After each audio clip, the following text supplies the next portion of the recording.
Hello to everyone on the show today listening in. This should be another fun conversation. My name is Raymond Posch. This is a New Ways of Being podcast, and it's a brand new episode with my guests, Gail and Gregory Hoag. Hello to you. Thanks for joining. You. Thank you, Ray. All right. Well, Gail and Greg have, I think it's a fairly recent book. I guess I don't know exactly when it came out, but a book called Sacred Geometry. And when I was uh, when I found out about you guys and was looking at you as a possible guests, I do a little bit of exploration to see if I think it's a good fit or not. And one of the things that really impressed me was there were some testimonials that I saw about your book from people I was very familiar with, like Joe Vitale and several others. And um, that stood out to me because I really respect what they do. And as I said, I was not too acquainted with uh, you and what you do. But today, with the audience audience here with us, let's learn about sacred geometry and subtle energy. And I know you produce some incredible products, so we can talk a little bit about that. But sacred geometry is something that I've not discussed on any of my shows before. And I I had a long period of spiritual exploration where I got into many different things. And so I've read a little bit about sacred geometry over the years, but sounds like you take it to a fairly deep level. So we want to find out about that. And let's start by letting, one of you or both of you tell your story and, how you got to today and what you're doing today, and then we'll take it from there. So go ahead. Okay, thank you. Thank you, Raymond. Um, so I have a background as an artist and had really been developing my intuitive skills for many years. And one of the big influences on me was Buckminster Fuller. And he was the one who he created the geodesic dome. He coined the word synergetics. And I was really fascinated with his work. When I moved to Colorado from the East Coast, I was actually working as a channel where through meditation, I Wow. would go inside and just really ask for wisdom to come forth to me. And because I had been very a follower of Buckminster Fuller, and he had recently passed away, this was back in the mid 80s. I just asked, I said, would you be willing to share information with me? And I started to get these conversations, these downloads that were absolutely fascinating and very much in line with what I had read in his books and had actually heard him lecture. Wow. So what happened for me was that it got deeper and deeper. It got more scientific. Because I didn't have a science background, I said at that point, wait a minute, this is going over my head. So either send me somebody who I can do something with this great work, or let's just kind of simmer this thing down. And it was probably within just a couple of weeks of that I met Gregory. And we met in a house that a friend of mine had purchased from him. And she was renovating it. I had brought paintings in from the East Coast, was checking on my paintings in a garage, and there was Gregory. And he was carrying a box of these different geometries. And they Oh, had all these different tetrahedrons. uh-huh. Tetrahedron is a three-dimensional triangle. And so that kind of got our conversation started, and we realized we had a lot in common. And I really got the message inside that we had work to do. Well, we had a lifetime of work to do, it turns out. And so that's kind of how I got into sacred geometry, other than the fact that I've always been um, wanting to explore the understanding of universe. Mm. And as an artist, to look deeply into it and to try to see how does creation really happen? Outside of what science says about the big, all of this stuff. But what I really wanted to understand is, how is this universe constructed? And geometry, sacred geometry, was really what spoke to me and helped me understand what it all is really about. So Gregory came into my life, and there he is. So Yes. for me, the reason I had this box of geometries was a number of years before. After a decade, I graduated in 1970 from college, and I studied the sciences. And then during the 70s, while having several businesses, I also was pursuing spiritual enlightenment through different I joined different ashrams. I worked Wow. with different spiritual masters, and I still had businesses going, which was kind of an anomaly. But in the end, I built a pyramid that cost, in today's dollars, close to $250,000. And it was only 10 feet high, but full of all types of crystals, 2 feet across, crystal balls. And what happened is it set off my Kundalini. Now, you may have come across that in your spiritual seeking and questioning. What it is where the energy from the earth is moving back through a person's body, reaching for the higher self, actually. It's trying to bring the two together. And it was an amazing experience, but it was also a somewhat painful experience because I was having holes burned in my hands and feet just from the subtle energy Wow. moving through my body. So it made me realize this subtle energy stuff, it's not so subtle. I mean, it can physically shift everything within a physical body. And so what happened was it opened me up to higher perception and higher understanding. So I started building the things I was seeing, and I had no idea what sacred geometry was. I couldn't even name the platonic solids.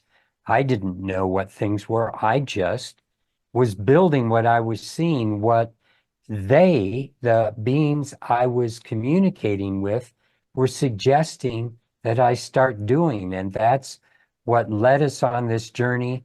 And that's been almost 40 years now Wow. since we've embarked on our business with metaforms, creating tools that relate to higher dimensional energy. And that's the amazing thing about sacred geometry, which we could go into for a little bit if you like. Well, let me just kind of say where I'm at relative to that. So I've encountered sacred geometry over the years, but never really studied it. And at this point, I don't know the power of sacred geometry. I don't see. I know it's a subtle kind of knowledge, and I don't see it as something as obvious to me how that fits into understanding the world or the universe. But yeah, I'll let you talk some more about that. And I do want to just kind of clarify. So I do have experience now with subtle energy. And it all started for me with crystals. Someone who I respect said that he used crystals and it had changed his life. And up till then, I was kind of skeptical about it.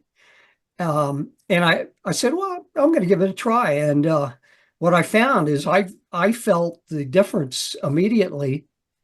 And I do folk music performances for seniors, among other things. And what I noticed was doing those performances, I could feel the difference. There was just something, a more of a Right. easier flow that was happening. And so uh, that got Well, me, that yeah, got me, Ray, go ahead.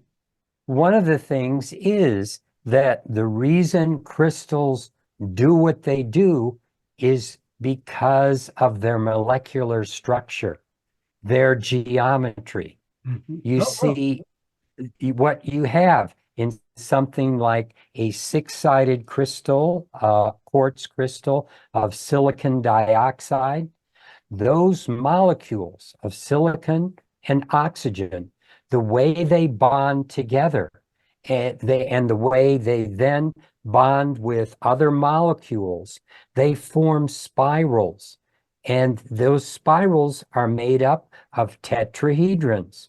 So those tetrahedrons link corner to corner and spiral through trillions and quadrillions of times in one crystal.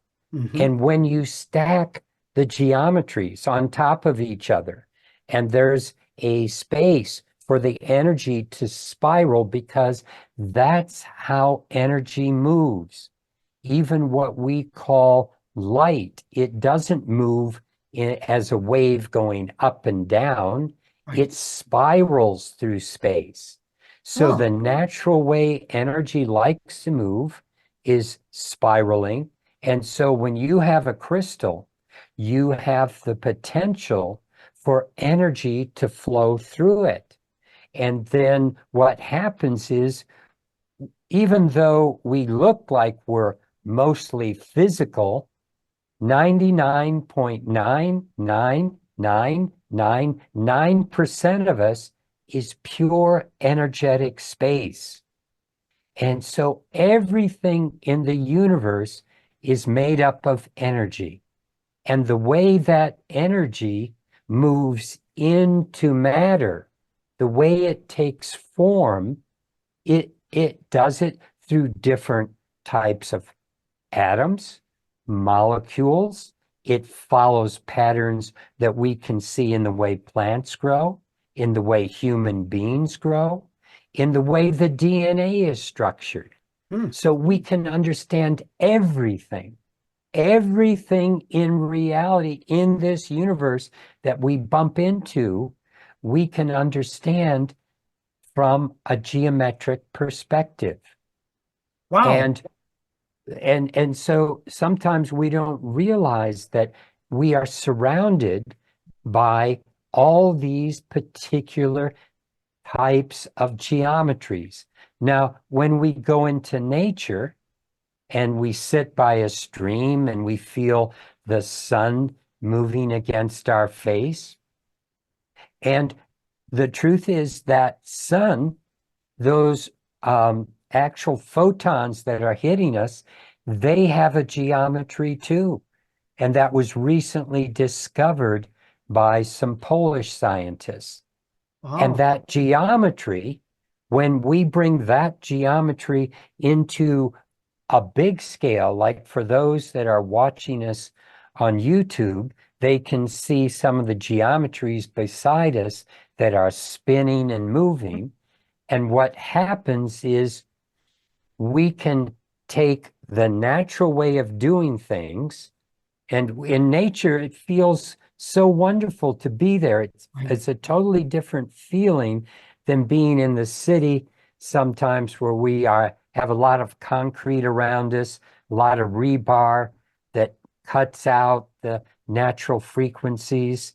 and that we are surrounding ourselves with lights that are vibrating at 60 hertz per second. And we have computers and toxins in our environment. And all these things disrupt our field. They separate us from what's real. So what we have been doing for the last 40 years is discovering how does creation do it, and then we follow those patterns. And when we bring them into our lives, just like when you brought the geometries of the different crystals, and when you bring in certain other elements, like a citrine actually has titanium mixed in with it. And that titanium atom makes a difference in the energy. We vibrate with things and we don't even realize that we're in this sea of energy, and it's a vibrational field and a vibrational sea that's affecting how we vibrate and how we interact with reality. Hey, Greg, thank you for that wonderful explanation. You covered quite a bit of ground there in understanding more about crystals and sacred geometry. And and you said several things that I had not heard before, or I had not made the connection to. One was, you said, I think a lot of people have heard that, we as our physical bodies and much of matter is primarily space. But you used the word energetic space. And I don't think I had heard that before. I think we think of energy as, created by some source and flowing through space. And so we might not think of space as being full of energy, but I've certainly heard that is true as well. And one of the things that I've discovered, just so you understand where I'm coming from, since I got my crystal pendants, prior to that, I had occasionally felt some connection to the divine, or felt like I was having some communication, but not reliably, not frequently. After I got the crystals, then it suddenly clicked.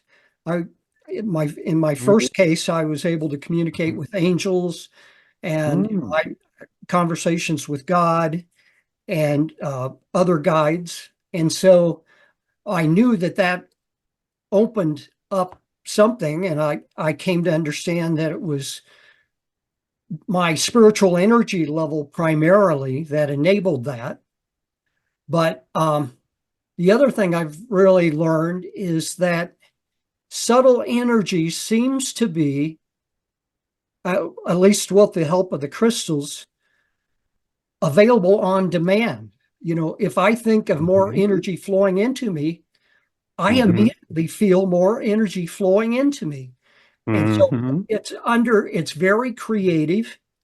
And so energy must be there, or be total or non-local. I don't know, exactly which, but it sounds like you've really researched it over those years. So thank you for all the explanations. Yeah. Well, Raymond, I like to take it back to like the simple understanding that everything is energy. And so what does that really mean? And it's interesting when we look at some of these great photographs that are coming from, the Hubble telescope and whatever, you can see these gaseous bodies that are always changing in information and in the creative process.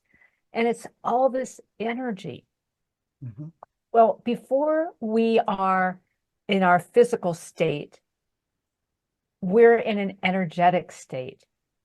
And all of creation is like that. When our soul leaves this body is dead, right? when the soul enters the body, there's life. And when we go back and we look at energy, so energy, just this incredible opportunity for something to happen, this creation, is waiting for some way to come into this physical dimension. So we believe that there's different dimensions and that we are multi-dimensional beings, and that we can stretch ourselves rather, to interact with different dimensions. And so when I think about how energy comes into form, well, how does it do that? It has to come in some way that is clear and precise and dependable, right? So that it will continue to happen over and over and over again in the same way. And what I love about sacred geometry is that it shows us that there is that precision in creation. There are rhythms and cycles and patterns and numbers and all kinds of things, so that we're living in a universe that isn't just some chaotic, random universe, even though at times it seems pretty chaotic at random. Actually, there's extraordinary order to it all. And like Gregory was explaining about the patterns of the crystals, there are patterns, geometric patterns, and the way that the spirals will work. And it will continue to happen in all of creation, whether it's a plant, an animal, a rock, a body, a celestial body. There's that same dimension that keeps working through us over and over and over again. And that is, I think, a really important part of understanding ourselves. Because so there's all this form, and this is founded in consciousness. It's not just this random thing that just, science is saying this just kind of shows up here. There's actually consciousness that holds it all together. And in our exploration, what we find is that consciousness is love. So when we are connected to that consciousness, then we're able to plug in to all of what's available to us. So we can plug into the hearing the messages of angels, of God, of different creative forces, animal whisperers, that are able to communicate with animals. They're working on certain frequencies where they can interact. And so that's really all available for us. And so our work has been really dedicated to supporting people to be able to more strongly establish those natural connections so that they can have the experience of being fully human. And fully human is much more than just this physical body and this physical dimension, what we can see, hear, feel, and touch. It goes way, way beyond that. Yes. Yes. And I've heard people who I respect that, that say that we exist in multiple dimensions. Actually, right now, we don't have to go somewhere. But most of us don't experience those aspects, at least in this lifetime, of course. So you were saying something there that was kind of, I totally agree. Consciousness is life. I believe that consciousness is the ultimate source. And I kind of think, I don't know if this is the way you think of it, but I think of energy as a step above or a step below consciousness, however you want to say it. In order to move into the physical, it is through energy. But I don't know if you think of it that way, but do you? Ray, it's just like earlier when I talked about energetic space, empty space does not exist. Nothing exists without consciousness. Consciousness is what permeates everything. So energy has awareness, consciousness. It moves through the universe through something that we refer to as harmonic resonance. So when something is resonant with something else, there is an exchange, there is a flow between them.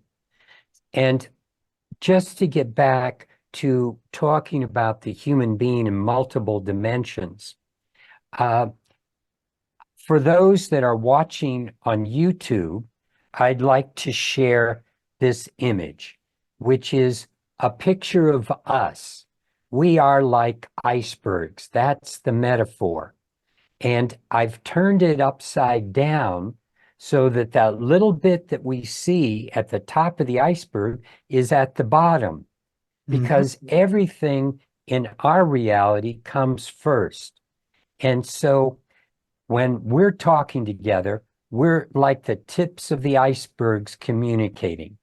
But the emotional body, that exists, our emotions on another dimensional level. And that's why some people can see auras or see colors around people. And some of what they're seeing is that person's emotions and what's going on that level that's invisible to a lot of us. You know, we can react to someone's anger, but we sometimes can't say we can see it. We can feel sometimes when a room is off. You know, we are in touch with some of these subtle things. And then on another emotional or another dimensional level, I should say, is the mental level, which is working with time. And there are some people that can tune in and work with what's going to happen in the future or tune into a past life. It's almost as if time doesn't exist in that dimensional realm. We can bend it. And yet that's around our body. That's part of us too, all the way up to soul. And soul is certainly an essential part of us. As Gail said earlier, without soul, we wouldn't be in existence. And yet what's happening is we are focused on what we can bump into. And when you brought a crystal and other crystals into your life, it started working with the subtle aspects of your being so that you could have an energy flow with some higher dimensional parts of yourself, parts where you referred to conversations with God, angelic realms, guidance. None of them are sitting on your lampshade back there. I haven't seen them, but you felt them and communicated with them because of some shift on the physical dimension that you did and went through with the crystals. So let me show you another picture with this iceberg, and let's imagine on the right, we have another metaphor, which is a boat on top of the ocean, pumping air down to a deep sea diver. And that's like us. We're getting that energy from soul all the time. If it weren't there, if we weren't connected, we would die. We would leave our body. This body is animated by those higher dimensional energies. And so the next image I'm going to share is that energy wants to flow all the time. And yet these are some of the things in our world, in our environment, that block that flow of energy, that keep us from being fully expanded human beings. And that is the electromagnetic pollution, the computers, the cell phones, the different frequencies running through our environment, the stress that we feel. When we get stressed, science says we're more often than not going to go towards sickness because stress breaks down and blocks a lot of things in the physical body, but it's blocking that flow of energy too, as well as negative emotions, the anger, the sadness, the guilt, all those negative things that we feel form a shield around us in that fourth dimensional emotional body I was talking about. And it makes it hard for the love to get through, for the consciousness to get through, because that's where love comes from. That's where joy comes from. It comes from that higher aspect of ourself. And the judgments that we have, the beliefs and the toxins, all of these different things in our environment make it difficult for us to feel totally the fullness of our being and the love that we are. And that's where the tools that we build, and we call them tools because these geometries, they vibrate with energy, they bring energy in. It's kind of like a hammer is a tool. And if I were to give you a hammer, you might build a house, you might crack a walnut, you might hit your thumb, and it's not the hammer's fault. And when you're done building the house, you built the house, not the hammer. So I like to think of tools as empowering and helping us leverage energy, especially when so much of our technological environment is blocking us, impinging upon us. So we are creating a technology that can open up that field for higher connection. And it's just like the simple crystal that you started working with and taking that to a much, much more focused degree in working with energy. Well, very good. Again, thank you for the analogy, the slides that you shared. I had not heard that analogy used that way before, but I think that was probably helpful for a lot of people.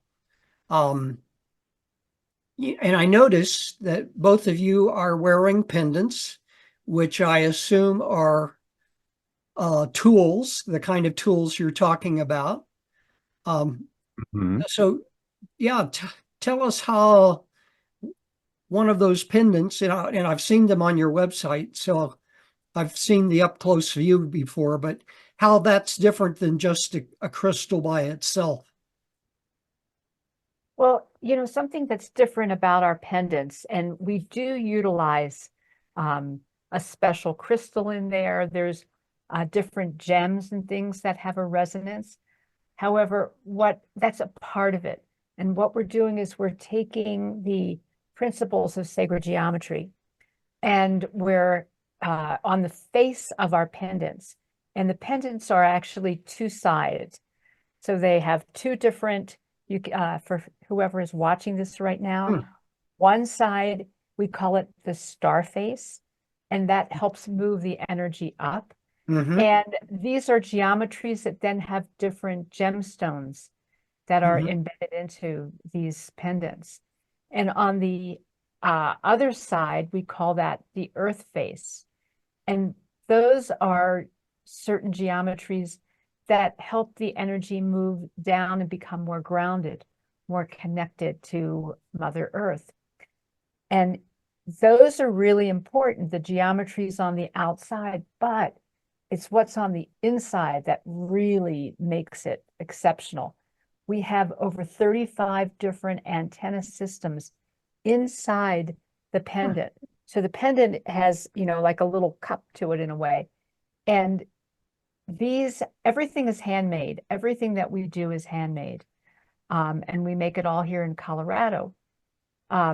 Inside, these different antenna systems are created so that they resonate with all the things that we've been talking about, with the natural structure of universe. And what that does for us is it helps us maintain the connection to who we really are, the connection to our creativity, to our intuition, to soul, to higher guidance, all of those kinds of things. So what happens is that our lives start to shift. We are resonating on a different level. Our vibrational field has shifted. And it's just like, when you feel happy, things just come to you in a different way than when you're feeling distraught. And so this is a field that helps us be more connected to that higher level of who we are. And people's lives shift. For instance, we've had people talk about how their relationships changed, that they didn't just find themselves acting on automatic pilot. They were more conscious in their communications. They could step back and listen. They could enable themselves to really take advantage of these connections so that the relationships would be more of what they really wanted. We've had people talk about how they were working on projects that were just like not going anywhere. They got the pendant and all of a sudden everything started to come together. Intuition really skyrockets because of these connections. Things like serendipity, like when, you think about somebody and the next thing that happens is the phone rings. Right. Well, guess what? That's normal. But because we've not been in a place where we're resonating with what actually is normal in the universe, it doesn't happen as much for us. But when we are, everything starts to change. So, people start connecting in with the right people and have a higher sense of purpose. And Right. even things like procrastination, I noticed that was one of the big things for me. When I started to wear the pendant, I realized that I didn't procrastinate at all anymore. It was my purpose, my sense of self was really more front and center, so that the way that I operated was really different. Right. Okay. So you've said some really good things here that I want to try to remember to come back to. I want to go back to Greg's slide for just a moment, or slides. And you were talking about you had a perspective of that everything is energy based. I mean, you've both said that, and the kind of depth of our being, and we could describe it as dimensional, but like I'm thinking back to past programs I've done over the past several years, and a lot of my focus was on beliefs. That we believe in, we're ego driven, which is mental, and so we believe that we are separate from everything else, and that out of that comes a lot of fear, I would say, separation, belief in separation. But so you're telling us, though, that it's much, much deeper than that, that since everything is energy, I think you could look at it as totally from an energetics perspective, or maybe there's some combination of the different perspectives, or maybe talking about beliefs and mindset that is at a mental level, and not, it's like ignoring the energy aspect. So yeah, comment on that, because I know a lot of people probably come from the same kind of perspective that, they might understand subtle energy a little bit, but maybe don't see the full picture. So Well, mhm. go ahead. Ray, what you were describing when you were talking about the ego and about us all being separate, that's all that exists at that little tip of the iceberg. So as long as we exist only in this physical world that we can bump into and trip over, we're going to think that, oh, that's separate from me.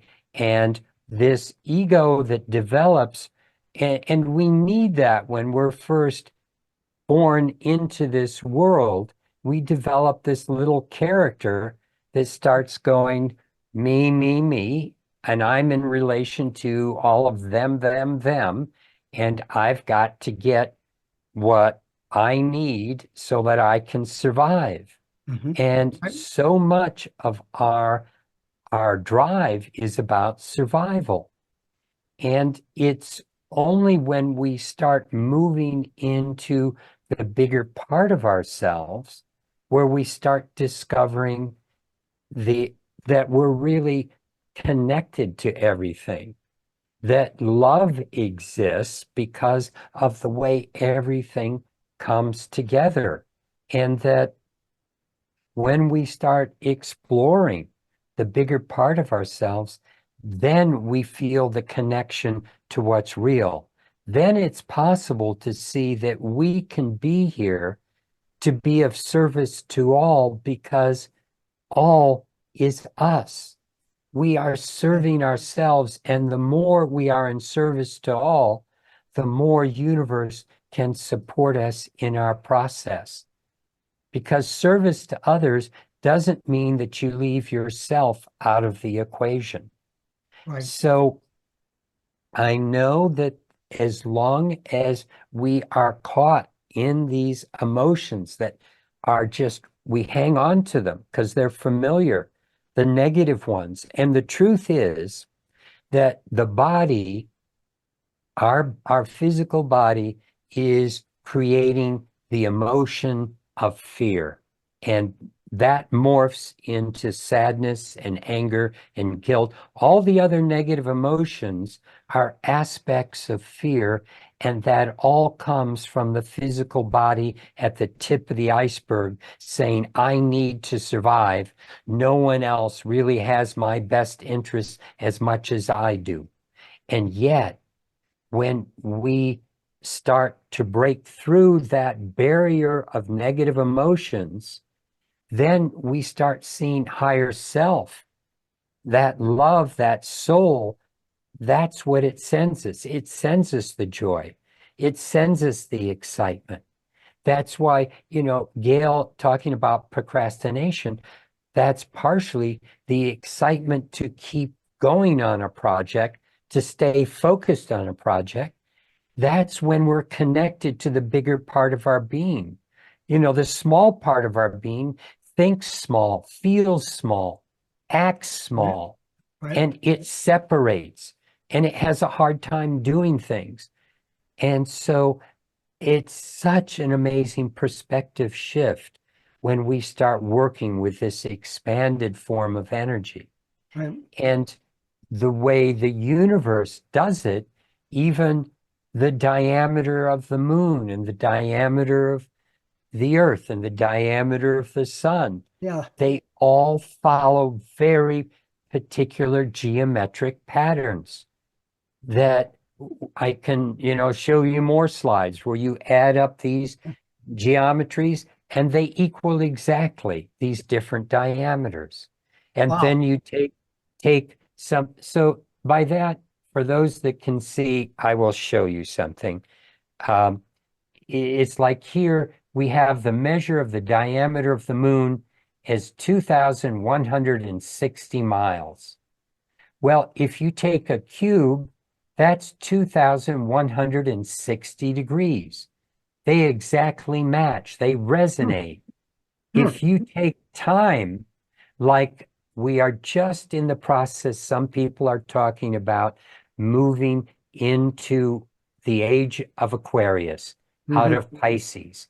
Fifth Each dimension. age, Mhm. but each age is exactly 2,000 160 years. So you see what's starting to happen there is there's a relationship between measure, miles, time, years, degrees, space, totally different measures, same numbers. And we see that again and again in sacred geometry. And what makes geometry sacred is when energy flows. And so geometries that allow for the flow of energy, and when I was talking about here, these are the different geometries, you add up their surface, multiply by 100, and you get the diameter of the sun. Another group gives us the diameter of the earth. The cube is the diameter of the moon. And then we can do different things with adding up the diameter of the moon and the earth. And now you have the number of degrees of a geometry that, for those of you that are seeing me sit here on your YouTube channel, it's this geometry right behind me. Mhm. That has a resonance to the sun, the moon, and it also resonates with the way human beings are created around a particular geometry called the phi ratio. Yep. So Yep. the Heard moon, that. the earth, they dance together in a way where it's affecting all life. It's affecting the way humans grow, plants grow, animals grow. The DNA of everything Right. follows these same proportions. So when we bring these geometries into our life, what can start to happen is we shift our resonance. And, you're such an easy guy to talk to about that because you've had this experience Mhm. where you brought something like a crystal. I don't know. And you felt the difference. You felt it in your body. You acknowledged it in your consciousness. Right. Your emotions started shifting. You said you felt easier. It was just the way things flowed. It was nicer. So, eh, eh, you know, all of this, the Yes. more we follow the way the universe does it, if we dance with the universe, we're going to be dancing rather than having our feet stepped on. Okay. Thank you for sharing the slide. One thing that was on the slide that kind of resonated with me was you had that when you use the word resonance, it's in harmony with, and I'm a musician and a singer, so I know about that from a musical perspective. But you Mhm. said, and different people who are listening in or watching will have grab a hold of many different things. And so all of those relationships that you talked about really is fascinating, but kind of making it a little more simpler. I I grabbed a hold of the what you were saying about the universe is one whole. Everything in existence is one great whole. We are parts of that. And so the kind of tools that we're talking about that you create and that crystals provide, et cetera, help us connect to it in other ways than the way we normally operate. Mhm. And so getting back, you talk about connection, and connection is very important. You know, it's interesting that connection is really a way of thinking about something. Since we're a part of this great whole, though, and all of us and everything is a part of that great whole, we all are connected at a deep level that we don't even realize. So it's like getting back to what those connections really are. Yeah. Oh, you've been sharing some great information here, and we are starting to get a little bit short on time. Um, I do want to let you talk a little bit more about your book. I'm assuming that like some of the information on the slides come from the book. Is that right? All of them. These are all images that are in the book. There are 72 images in the book. And so a lot of pictorial information. It makes it easier to hopefully understand some of the things we're talking about. Well, I like about, what both of you have said, because, you know, when we talk about other dimensions, it's always kind of like a matter of perspective. We can't understand readily something that's at a higher perspective than we are, right? We have to somehow rise to a higher perspective, a higher dimension. And then when we do, we say, oh, I suddenly see that now. So every higher dimension takes us to a greater depth or greater height of perspective, however we want to say it. And so your explanations, I think, have really been helpful for me, and I'm sure for other people as well. So I love what you're talking about. I'm going to have to get a hold of your book and read that book and find out more about what you're saying. So yeah, say a few more words about your book, and then I'd like to chat just a moment about what you said in the very beginning about the pyramid that you built. And I know you say that there are energy vortexes on your property in Colorado. I'm in Colorado as well. So, yeah, tell us about the book first, and then we'll talk about where you live. Great. Well, the title of the book is Sacred Geometry, the Universal Language of Divine Alignment.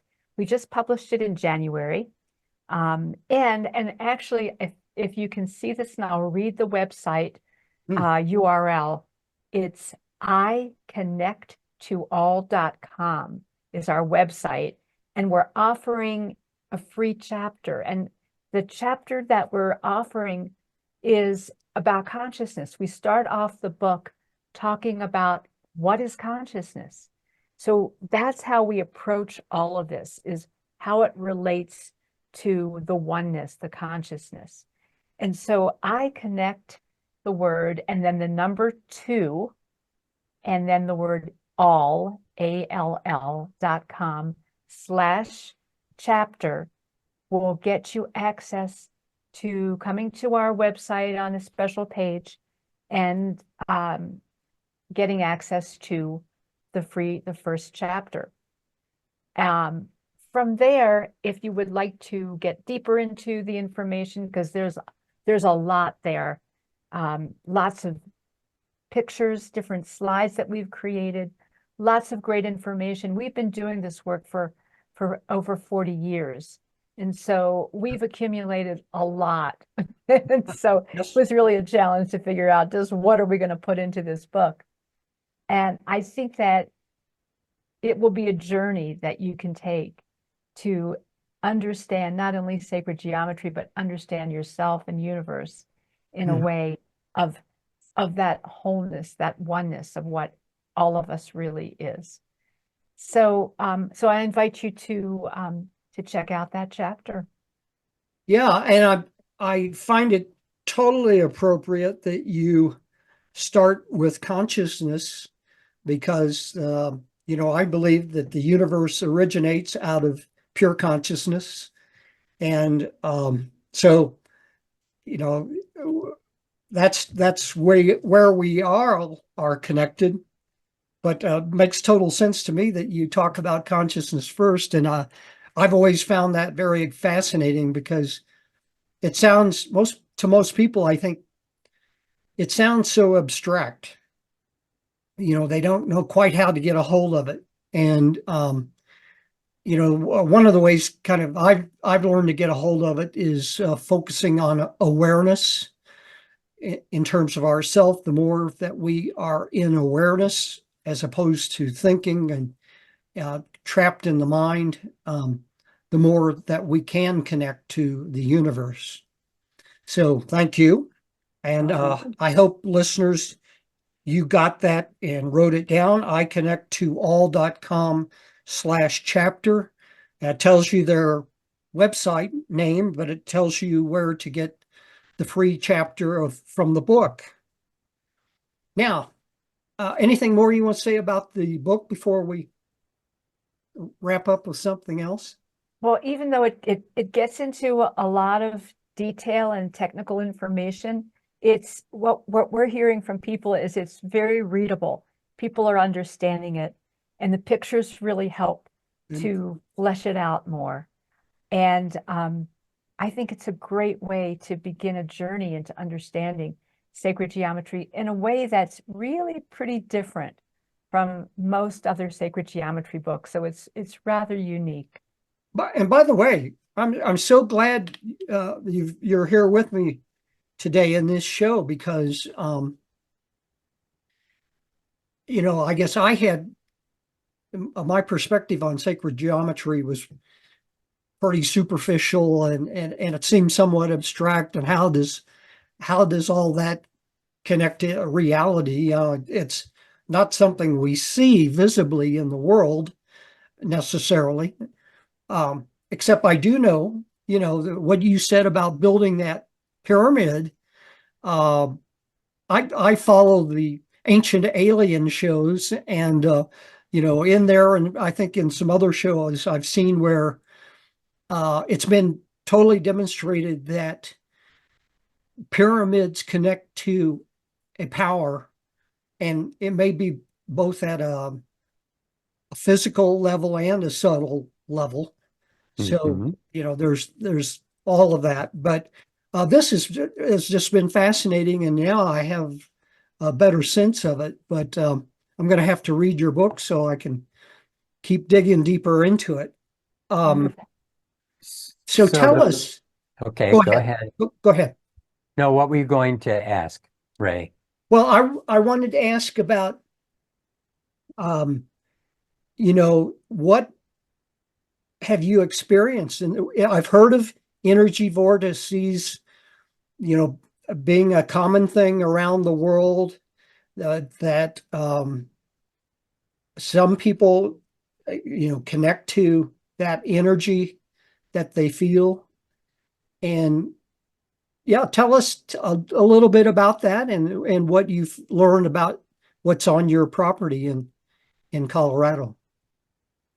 Okay. Well, when we first moved in to this property in 2000, what happened is that first year there were about 6 or 7 lightning strikes on the mountain behind us, all along the edge of that mountain.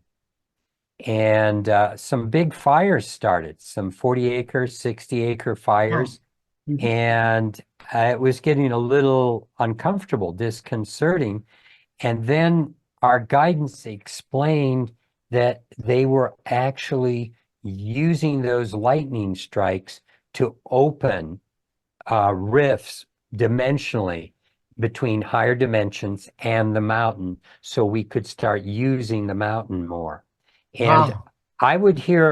I'd be in my shop, I'd hear a lightning strike, I'd come out, the sky would be totally blue, and there'd be one little tiny dark black cloud over the base of this mountain. And it was like, wow, this is really weird. And then the top of the mountain has a double peak, actually a triple peak, and it has a large quartz outcropping. So where we live, the land, the rock that we built our house on, it's full of quartz balls that were part of this sandstone that was formed over 300 million years ago. It's called Arcosic sandstone.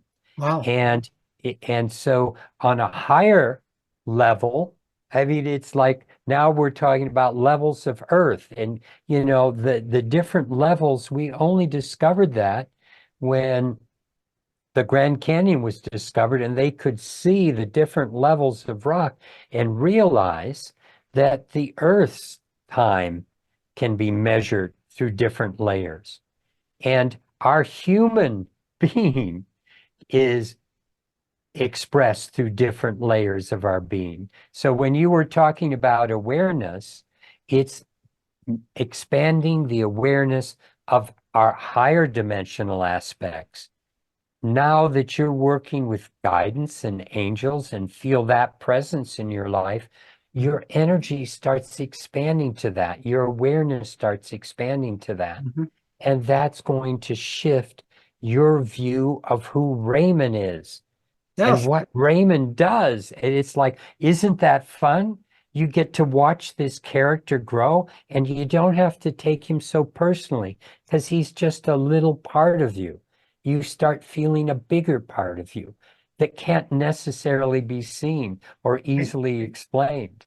And so on our land, I diverged, we open these energy flows, and then there's about 13 major vortexes where the Wow. energy flows. And what I've done is I've put geometries over these spots so that the geometries help with the energy flow. They stabilize it. They work with it. Just like you noticed that you could shift your energy by bringing your attention to it. Intent is one of the most important things for subtle energy. Mm. It follows the way our mind goes, which is why people who worry about stuff have more things to worry about, Right. because that's the way they've chosen to create it. They don't realize what they're doing to themselves. Right. Each of us have so much to understand how we are nice to ourselves and mean to ourselves, and and Right. we can make a difference. Right. We are the only ones who really can. Others can tell us stuff, but until we take it internally and go, okay, I have the power to create the kind of person and life I want to be. I'm going to focus on that. And I'm going to love where I am, because all the things I've been doing for all these years have led up to this moment and this understanding. And so Yes. anyway, Well, I think that's enough for now. I want Gail to say some things before we leave. yes, thanks, Greg, for what you said, and for the benefit of the listening audience, I'd like to say, to build on what you said, you described to us, a miracle that happened on your property that changed your relationship to the property, and I've learned that once you start raising your energy to a high enough level, not only can you begin to communicate with the greater universe, let's say, I've started using the term divine wholeness, um, because sometimes I've been interacting with angels, or or think that I am, or interacting with God, and I've asked, "Are you angels, or are you God, or who are you?" And the answer I always get is, "Does it matter?" Good Because answer. it's one great whole, but the door opens to miracles as well, because they Mhm. want to share in miracles, help us live better lives, live more to our full universal divine character, our divine nature. So, Gail, yeah, did you want to add something? Uh, can I say one thing first? It's like when you're talking about, opening up to these different informations, it's important that people understand that they always set the conditions of love and only working with beings of love and beings of consciousness. And no being or love or consciousness would ever ask you to do anything that would create separation, that would create lack of love. You know, it's not, if you have a moral sense, nothing is going to tell you to do something that goes against that moral sense of what's right or wrong. And so always trust that in the way you deal Yes. with all this information in the universe. Thank you for sharing that, because I do know that there are people, when we talk about energy, who focus on negative energies, and so it's good to understand that when we talk about the divine level, it is all good. Gail. It is. It is about love, and it is about consciousness. All of the work that we've done over these years has really been about how we can make a contribution to raising consciousness here on this planet for ourselves and for each one of us, and for the planet and all the life on this planet. And the more we understand it, the more we open to that, and we really context it in that foundation of love, then what we create will bring us to that divine potential of who we are. And that's really what it's all about. Very good. Thank you. And that's great to end on, because I do know a lot of people are have been going through transformation, have been working on themselves spiritually, and they want to know how can I make a difference? How can I make the world a better place? And so what you just said, definitely points to that. But from my perspective, I would now say it all begins by raising your consciousness, raising your energy, your frequency, and without crystals or the other things that can be done, people can begin to do that. And I know probably most people listening to this have focused more on love and being unconditional love, and that is a big step up, a big step forward. But there's more. So, and you offer many other things that can help that. So thank you so much for being on the show today and telling us all that you have learned, and sharing that with the audience. I think it's absolutely fantastic. And we're all on this path, I think, to keep ascending to greater understanding and participation in the good things that are happening in the universe. So so for the audience, be sure to learn more about Greg and Gail Hoag on their website, iconnecttoall.com. They told us about the free chapter for the book that they offer. And I know that they have many products, and I don't know if you have. I've listened to a couple of your guided meditations that are quite powerful too. So thank you again for being here. Any final words that you'd like to share? Have to be careful. Few words. Opening me up. Just a few. Few words. Thank you. Thank you. It's so important to understand that universe is a positive universe, and that as you were talking, Ray, and seeing it as a divine whole, that we can feel part of that, and that solves so many of the problems we experience in the world by going inside and making that connection. And we're all working on that together as a team. And it's a wonderful time to be alive. Very good. To my listening audience, I know that you've enjoyed this as much as I have. This has been an incredible conversation, but we come to an end. So have a great day and a great life. Blessings. Thank you and blessings.